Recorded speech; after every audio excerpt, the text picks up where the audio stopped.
नमस्कार, आपने देखना शुरू कर दिया है बीआरजी न्यूज। दिन भर की कुछ अहम और खास खबरों के साथ बीआरजी न्यूज रूम में आप सबका स्वागत है। खबरों का सिलसिला शुरू करने से पहले एक नजर आज की सुर्खियों पर। सेंट्रल जेल में हुई बड़ी वारदात, कुख्यात आरोपी की हत्या। जेल प्रबंधन पे कैदियों की सुरक्षा को लेकर उठे सवाल।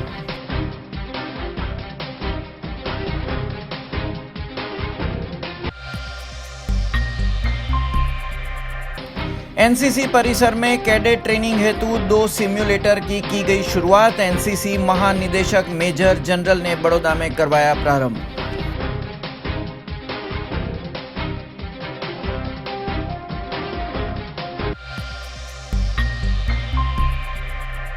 बड़ौदा शहर में चल रहे हैं police station based support centre. 2014 से अब तक करीबन 900 से ज्यादा सांसारिक उलझनों के मामलों को सुलझाया गया।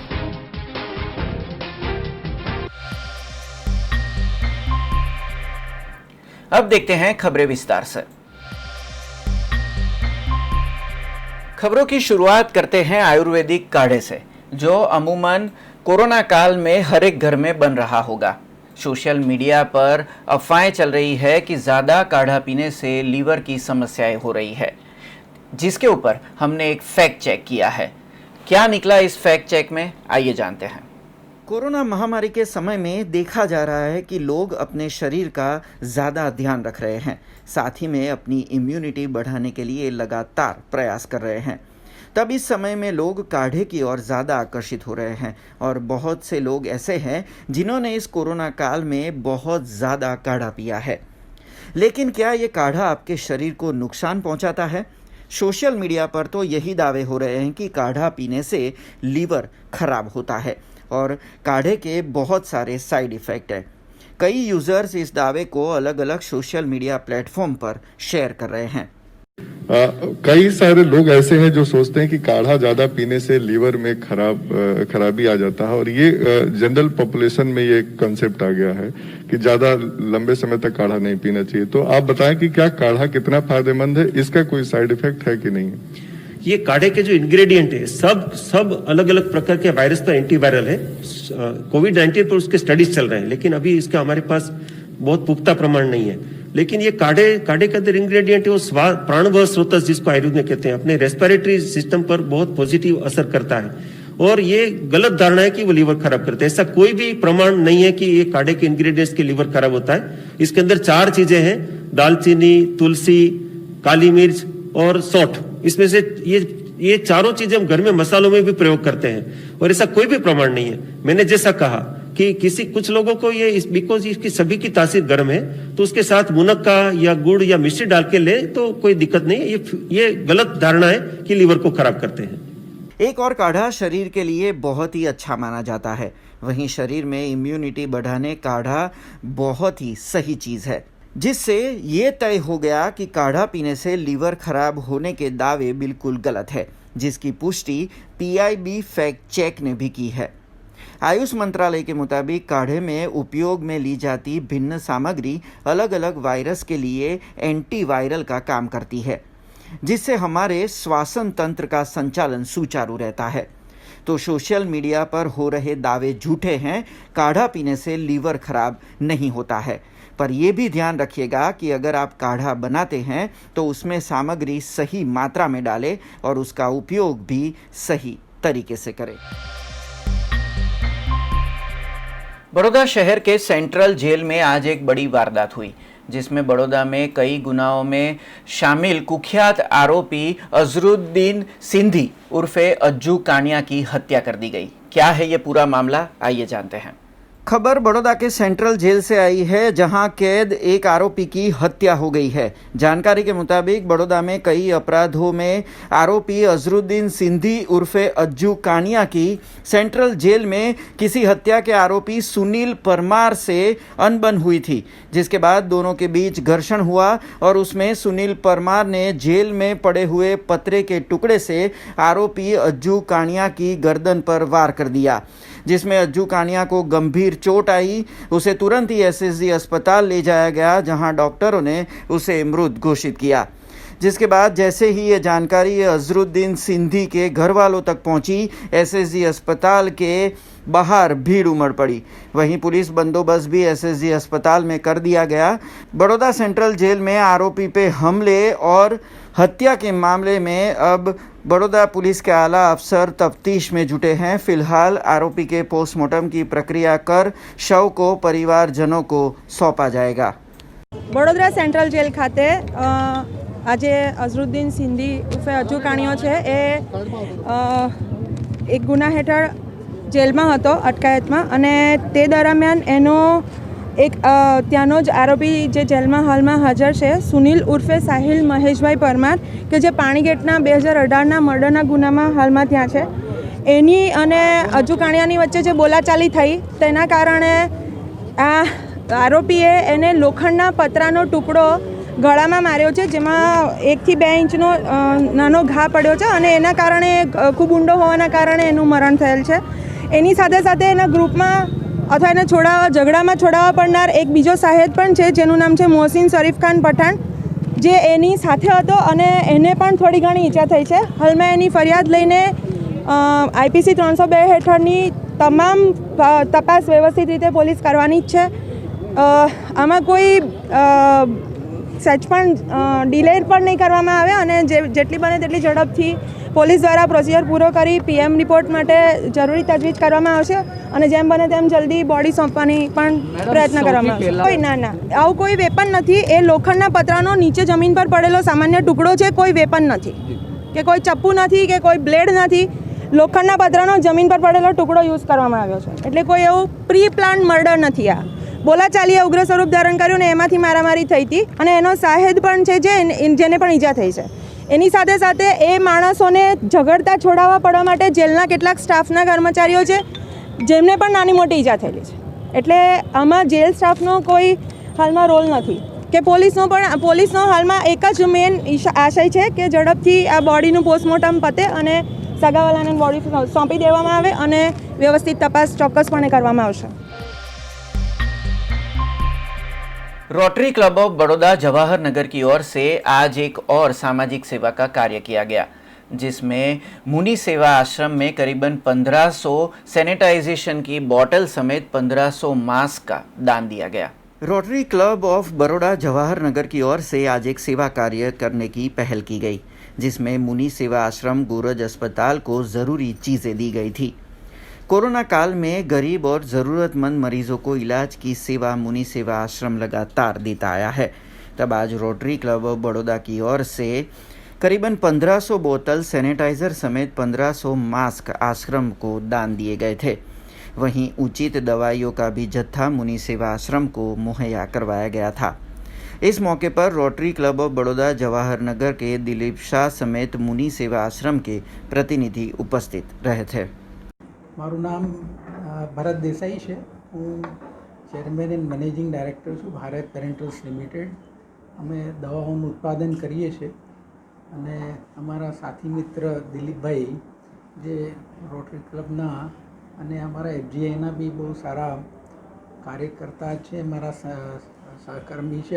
અમે લોકો જોડે રહીને સારું કામ કરીએ છીએ. એમની પ્રેરણાથી મને થયું કે મુનિ સેવાશ્રમને અમે જે કંઈક બી દવાઓ, સેનિટાઈઝર, માસ્ક હમણાં હાલના જે સંજોગો છે એમાં ઉપયોગી નીવડે એવી વસ્તુઓ અમે આપી શકીએ, એના માટેનું આ એક આયોજન કરવામાં આવ્યું હતું. આશરે 1500 સેનિટાઈઝર ને 1500 જેવા માસ્ક અમે આજરોજ આપી રહ્યા છે, અને ત્યારબાદ બી જે જરૂરિયાત થશે આના કન્ઝમ્પશન પછી અમે તો ઉત્પાદક છીએ સેનિટાઈઝરના, તો અમે એમને જરૂરથી એમની જરૂરિયાત પ્રમાણે આપીશું. આની માટે તો ઘણો ઘણો આભાર. અમે બધા સોસાયટીના સમાજના લોકો અમને મદદ કરી રહ્યા છે મુનિ સેવા આશ્રમને. એનાથી જ અમે અત્યારે છેલ્લા 40 વર્ષથી અમારા પગ પર ઊભા રહી શક્યા છે અને સમાજની સેવા કરી શકીએ છીએ.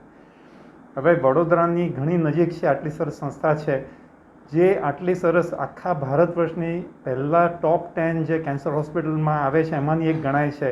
એ ઘણું બધું સારું કામ કરી રહી છે સમાજના લોકોને, જેની પાસે પૈસા ન હોય એ લોકોને મફત પણ સારવાર અમે આપી રહ્યા છે. એવી સંસ્થાને તમારા જેવા શુભેચ્છુઓ, તમારા જેવા લોકો અમને મદદ કરે તો રોટરી ક્લબ બીજા બધા ઇન્ડસ્ટ્રીઝવાળા ત્યારે જ અમારાથી અમે અમારાથી લોકોની સેવાનું અમે કામ કરી શકીએ છીએ. એટલે આની માટે થેન્ક યુ વેરી મચ. તમારા બધાના મદદનો ઘણો ઘણો આભાર.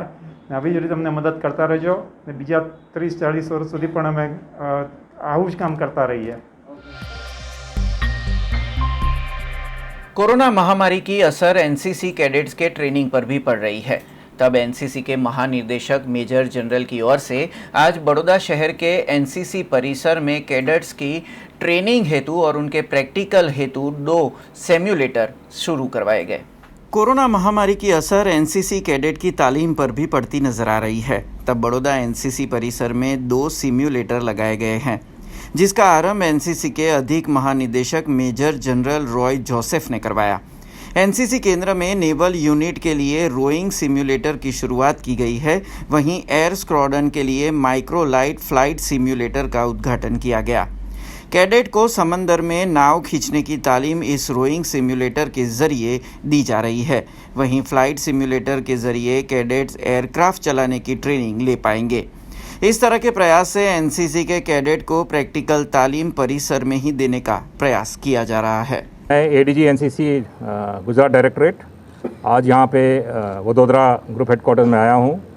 आज हमारे डायरेक्टरेट के लिए एक बहुत महत्वपूर्ण दिन है, जिसमें कि हम आज 2 सिम्युलेटर्स, एक नेवी कैडेट्स के लिए जो रोइंग सिम्युलेटर है उसका उद्घाटन किया है, और साथ ही साथ एयर सिम्युलेटर्स जो कि वायरस माइक्रोलाइट एयरक्राफ्ट्स हैं जिसमें एयर कैडेट्स ट्रेन करते हैं, उसका भी सिम्युलेटर अभी हम इसके बाद उद्घाटन करेंगे.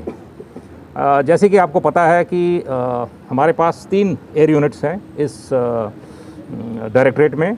एक वडोदरा में लोकेटेड है, एक अहमदाबाद में और एक भावनगर में. भावनगर में अहमदाबाद में हमने एक सिम्युलेटर ऑलरेडी लगा दिया है जेन एयरक्राफ्ट का. उधर का एयरक्राफ्ट जेन है, यहाँ का एयरक्राफ्ट वायरस है.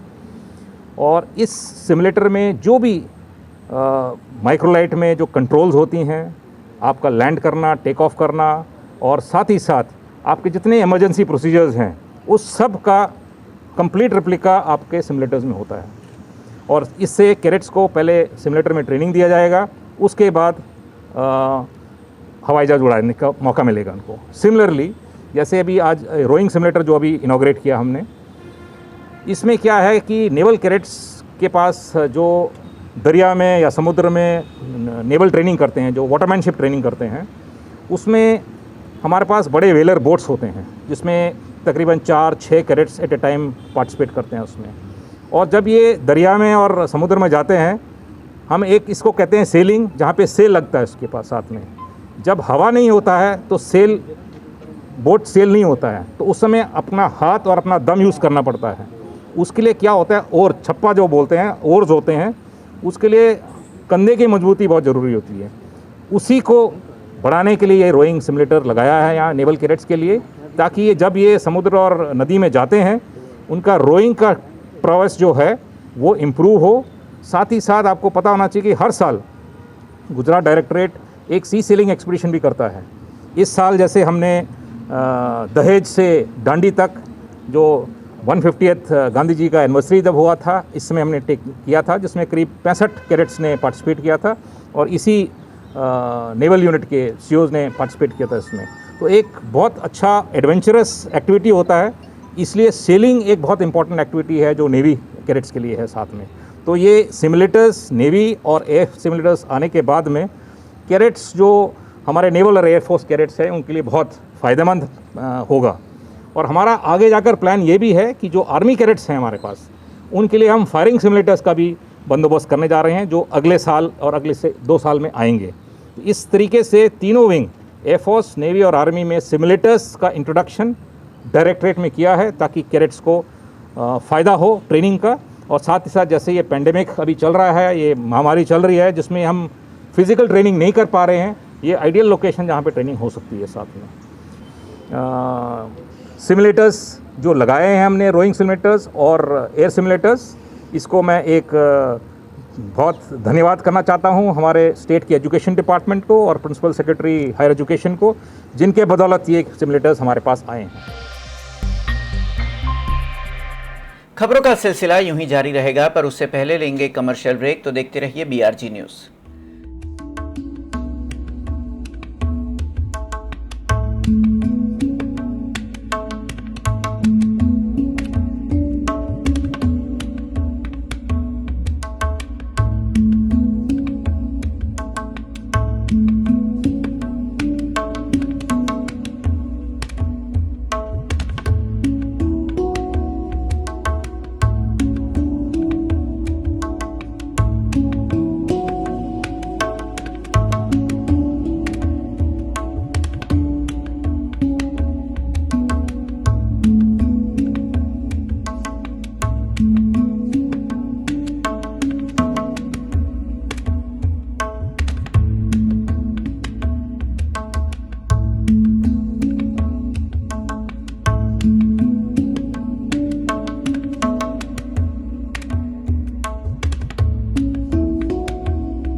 ब्रेक के बाद फिर से आप सबका स्वागत है।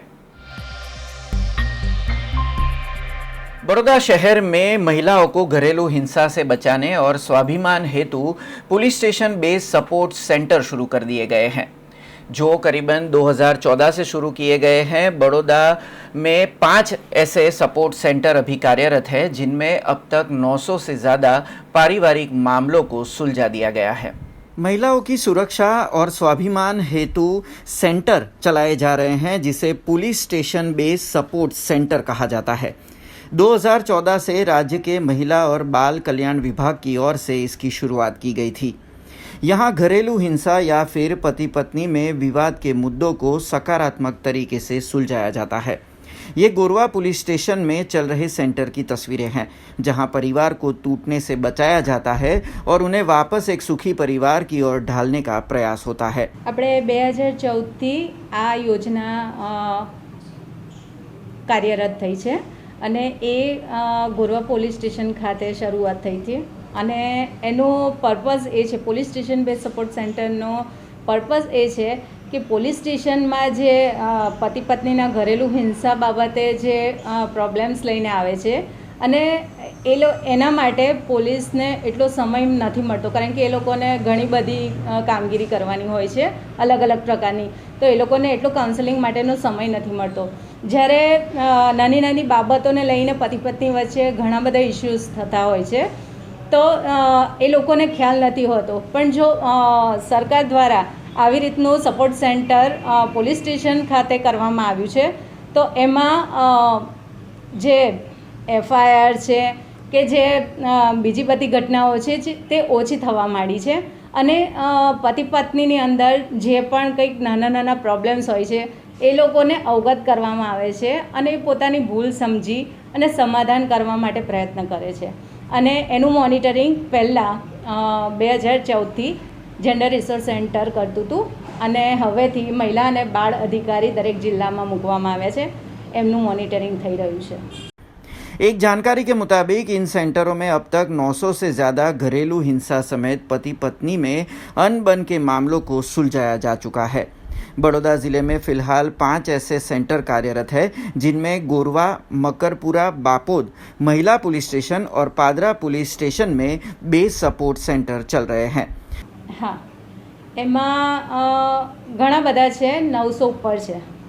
વડોદરા જિલ્લાની અંદર ટોટલ 5 ચાલી રહ્યા છે। એમાં Gorwa police station, Makarpura police station, Bapod police station, મહિલા પોલીસ સ્ટેશન અને પાદરા પોલીસ સ્ટેશનમાં। वहीं Gorwa police station base support centre का जायजा और इसकी तारीफ 2018 में ऑस्ट्रेलिया से आए महिला टीम ने भी की थी। गोरवा के इस सेंटर में काउंसलिंग करते जिज्ञासा पंड्या ने ज़्यादा जानकारी दी थी। એમને તો પહેલાં જે મેન્ટાલિટી હતી કે ગુજરાતની અંદર કે આવું કશું ચાલતું હશે, પહેલાં તો એમને નવાઈ લાગી।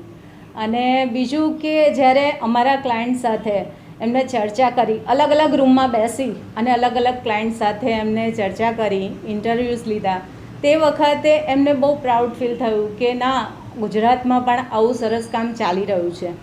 અને એ લોકોએ એમના ઇન્સ્ટાગ્રામ પર પણ એમને પોસ્ટ કર્યું છે કે police station base support centre ખૂબ સરસ કામ કરી રહ્યું છે અને જો અમને અહીંયા આવવા મળશે વડોદરામાં તો અમે ચોક્કસ મુલાકાત લઈશું. कोरोना महामारी के इस समय में महाराजा सयाजीराव यूनिवर्सिटी में ऑनलाइन इम्तिहान का रास्ता अपनाया गया है. तब बात करें फैकल्टी ऑफ आर्ट्स की, तो फैकल्टी ऑफ आर्ट्स में शिक्षकों को अपने क्लास के अनुसार ऑनलाइन इम्तिहान करवाने के निर्देश जारी किए गए हैं. कोरोना महामारी के समय में महाराजा सयाजीराव यूनिवर्सिटी में फिलहाल ऑनलाइन इम्तिहान लिए जा रहे हैं. तब फैकल्टी ऑफ आर्ट्स की बात करें तो इस साल प्राध्यापकों को अपनी क्लास के ऑनलाइन इम्तिहान की जिम्मेदारी दी गई है. इंटरनल इम्तिहान के स्टडी मटेरियल भेजने के बाद 10 दिनों पहले इम्तिहान की तारीख की घोषणा की जाती है. वहीं इस साल इंटरनल इम्तिहान के सहारे भी वार्षिक इम्तिहानों में मार्क्स दिए जाने वाले हैं.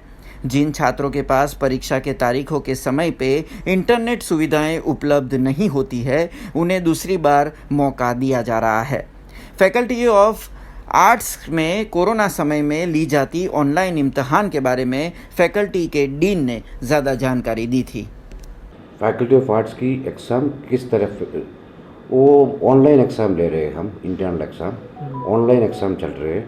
और ऑनलाइन एग्ज़ामिनेशन में हम ऐसा कर रहे हैं, स्टूडेंट को जो एक कोर्स पढ़ाने के बाद ई इलेक्ट्रॉनिक रिसोर्सेज जो होता है उसका लिंक देते हैं और स्टडी मटेरियल्स जो है वो टीचर दे देगा. उसके बाद वो डेट अनाउंस करेगा, 10 दिन पहले डेट अनाउंस करेगा. फिर ऑनलाइन टेस्ट होता है और कंटिन्यूस इवैल्यूएशन है. क्योंकि पहले तो कैसा होता था, एक मिड सेमेस्टर एग्ज़ाम होता था, फिर उसके बाद एक एडिशनल होता था. अभी हम कितना भी कर सकते हैं, कोई प्रॉब्लम नहीं है. जितना करना है उतना करेंगे और उसके बाद उसकी एवरेज ले लेंगे, नहीं तो आउट ऑफ द कितना भी किया है उसका बेस्ट लेके स्टूडेंट को मार्क्स दे देंगे. इस साल कुछ नहीं कर पाएगा. अभी पहले कैसा करता था, पूरा फैकल्टी करता था. अभी फैकल्टी कर नहीं पाएगा क्योंकि स्टूडेंट्स कहीं दूर पे बैठा है. तो जो टीचर को पता है कौन कौन क्लास अटेंड करते हैं, स्टूडेंट के बारे में टीचर को ही पता है, इसलिए टीचर को दिया है करने के लिए. एग्ज़ाम नहीं दे पाएगा तो देखिए बहुत रीज़न से एग्ज़ाम नहीं दे पाएगा. तो एक तो वो प्रिपेयर नहीं करेगा, किया नहीं होगा. दूसरी है इंटरनेट कनेक्टिविटी नहीं होगा. तो उन लोगों के लिए हम दूसरी टेस्ट करेंगे. डिसीजन कॉमन होता है, टीचर एग्ज़ाम कंडक्ट करता है. पहले क्या था, फैकल्टी कंडक्ट कर रहा था. अभी डिपार्टमेंट में हेड और टीचर वो दोनों को. विधानसभा के उपचुनाव के एन पहले कांग्रेस में जूथबंदी सामने आई है. आपको बता दें कि करजन सीट के लिए कांग्रेस की ओर से किरीट सिंह जाडेजा का नाम घोषित किया गया है और सूत्रों की माने तो कल किरीट सिंह जाडेजा अपना नामांकन भी भर सकते हैं. पर उससे एन पहले बड़ौदा जिले के कांग्रेस कार्यकर्ता और कई होद्देदारों का विरोध प्रदर्शन सामने आया है. ये सभी होद्देदार जिला कांग्रेस कार्यालय पर पहुंचे थे, जहां पर उन्होंने कांग्रेस के जिला प्रमुख सागर ब्रह्मभट्ट के सामने विरोध प्रदर्शन किया था. इन सभी का कहना है कि स्थानिक उम्मीदवार को मौका न देकर बाहर से उम्मीदवार करजण सीट पर क्यों लाया गया.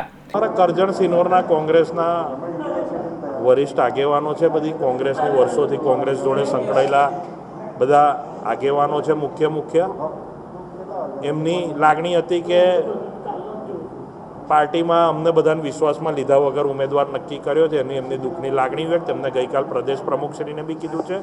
પ્રદેશ પ્રમુખશ્રીએ બી દિલ્હી એમની લાગણી પહોંચાડી છે, જે પત્રને બધું આપ્યું છે.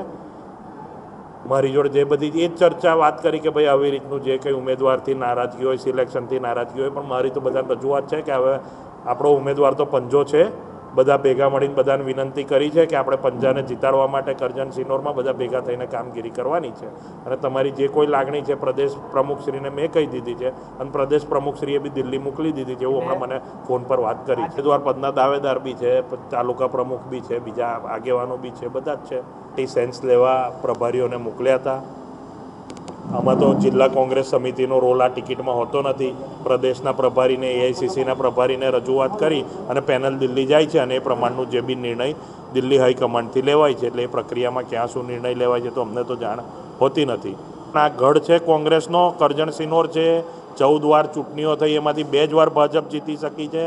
બધા કોંગ્રેસની લાગણીવાળા જ મતદારો બી છે, કાર્યકરો બી છે અને આશા કરું છું કે બધા ભેગા મળીને કરીશું એટલે આ ચૂંટણી બી કોંગ્રેસ જ જીતશે એવી મને વિશ્વાસ છે. લાગણી પહોંચાડી દીધી પણ નિર્ણય તો મારા હાથમાં લીધેલો બી નથી ને બદલવાનો બી મારા હાથમાં નથી. તો એ તો પ્રદેશ સમિતિ અને દિલ્હીએ વિચારવાનું કે આ કાર્યકરોને નારાજ થવા દેવા છે, જેમને વર્ષોથી કોંગ્રેસનું કામ કર્યું છે, જેમને એમની અભિપ્રાયને એમના મતદાનની કદર કરવી છે કે નથી કરવી એ તો પ્રદેશ સમિતિને દિલ્હી નક્કી કરશે. તો નથી, એમની લાગણી છે, બધા કોંગ્રેસમાં માનનારા જ છે. બધાને જાહેરમાં અહીંયા બધા ભેગા થયા, મેં આ બધાને આમંત્રણ આપ્યું છે. કાલે અમે બધા ભેગા મળીને ફોર્મ ભરીએ એવી અમારી લાગણી છે. બહુ મોટી સંખ્યામાં કોંગ્રેસના તમામ કાર્યકરો આગેવાનો ભેગા થઈ અને કાલે विजय सरघस જેવી રેલી કરીને જ ફોર્મ ભરી. आपको बता दें, धर्मेश पटेल, बिपिन पटेल, ललित पटेल और अभिषेक उपाध्याय, जी हाँ, जिला कांग्रेस के ये होद्देदार हैं जिन्होंने आज जिला कांग्रेस प्रमुख के सामने अपना विरोध प्रदर्शन किया है और साथ में ये भी बताया है कि अगर करजन सीट के लिए कांग्रेस कोई और उम्मीदवार और स्थानिक उम्मीदवार का नाम घोषित नहीं करेगी तो ये सभी होद्देदार, ये सभी कार्यकर्ता कांग्रेस में से इस्तीफा तक दे सकते हैं.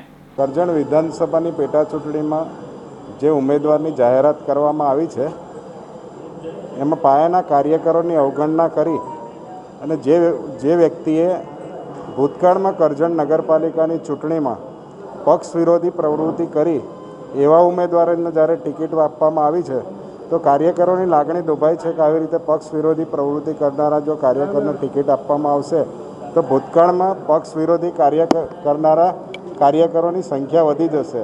કેમ કે એમને પોતાને એવું સંરક્ષણ મળી ગયું કે જે પક્ષ વિરોધી પ્રવૃત્તિ કરે એને ટિકિટ મળે છે.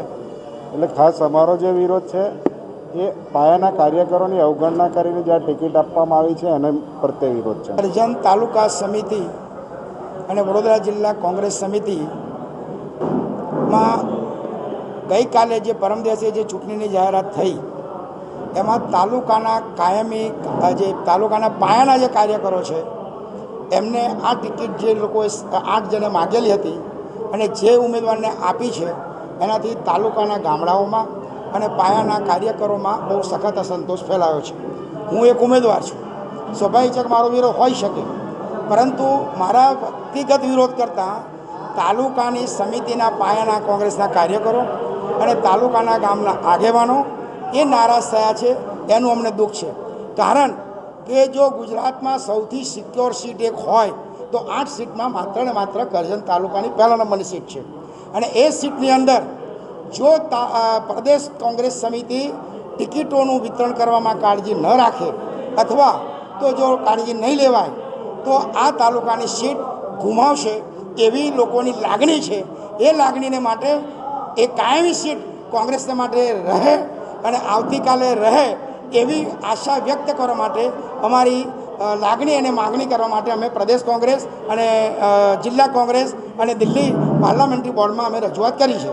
અમારું કોઈ હોમળમાં રાજી જ નથી. અમે પાયાના કાર્યકર્તા છે પહેલેથી જ. અમે 30 વર્ષથી કોંગ્રેસમાં ચાલીએ છીએ. અત્યાર લગીને કોઈ અમારે કોઈ ઓબ્ઝર્વર આવ્યો નથી, કોઈ મળવા આવ્યો નથી, કોઈ ફોન નહીં કર્યો, કોઈ બોલાવતા જ નથી અમને.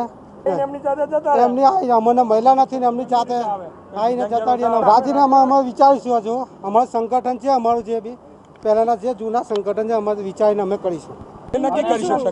કરજણ ભેગા થઈશું અને કરીશું જે બી કરવાના છે એની રણનીતિ સાંજે નક્કી થઈ જશે.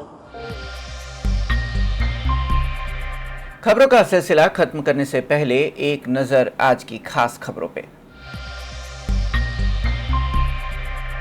सेंट्रल जेल में हुई बड़ी वारदात, कुख्यात आरोपी की हत्या, जेल प्रबंधन पे कैदियों की सुरक्षा को लेकर उठे सवाल.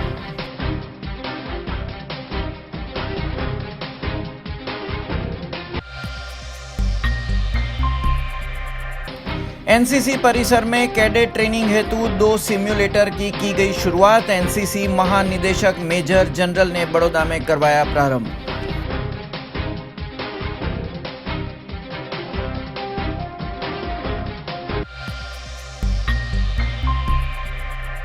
बड़ौदा शहर में चल रहे हैं police station based support centre. 2014 से अब तक करीबन 900 से ज्यादा सांसारिक उलझनों के मामलों को सुलझाया गया।